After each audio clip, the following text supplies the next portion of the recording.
Russell Brand needs to think harder before he runs his mouth because he seems to be a bit confused. The British comedian recently broke down a lot of the problems in modern British society that are paralleled here in America during an interview with Jeremy Paxman of Newsnight. I look elsewhere for alternatives that might be of service to humanity.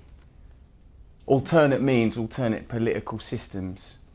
They being? Well, I've not invented it yet, Jeremy. I had to do a magazine last week. I've had a lot on my plate. But here's the thing that it shouldn't do. Shouldn't destroy the planet. Shouldn't create massive economic disparity. Shouldn't ignore the needs of the people. What's the scheme? That's all I'm asking. What's the scheme? You talk vaguely about revolution. What is it? I think a socialist egalitarian system based on the massive redistribution of wealth, heavy taxation of corporations and massive responsibility for energy companies and any company that's exploiting the environment. I agree with a lot of what Russell said about the problems that exist in the world and with his vision of what the world could be. But in terms of how he thinks we should get there to that vision, that's where he's very wrong. Because he advocates pulling out of the political process and not voting. You're calling for revolution. Yeah, absolutely. Absolutely. I'm calling for change. I'm calling for genuine alternatives. I say when there is a genuine alternative, a genuine option, then vote for that.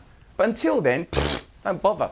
Now, I share a lot of Brand's frustrations. It does seem a lot of the times like our political systems, like our systems of governance here in the United States and the United Kingdom, are a lot of times too hopelessly skewed toward the rich and powerful. But to just throw your hands up and say, screw it, don't vote, all the political parties are the same, all politicians are the same, is dangerous and very naive on a number of levels. Don't forget, it is our liberal progressive parties in the UK and the US that implemented the expansion of healthcare and other important aspects of the welfare state.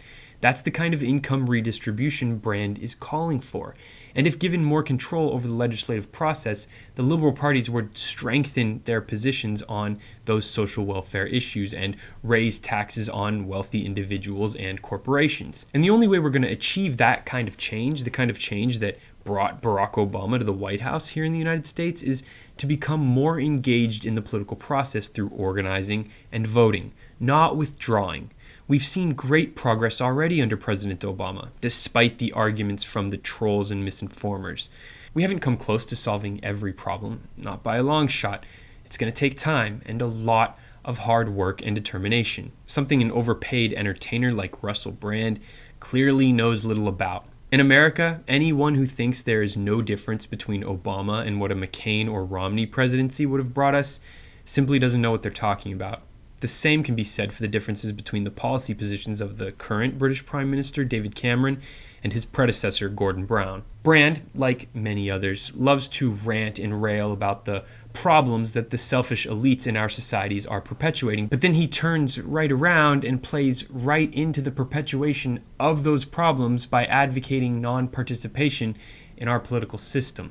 But while I'm disappointed by Russell Brand's behavior, I'm not surprised at all. He is, after all, a spoiled, extremely narcissistic celebrity who is used to getting what he wants when he wants it. So of course the long-term effort necessary to effect real political change is completely lost on him.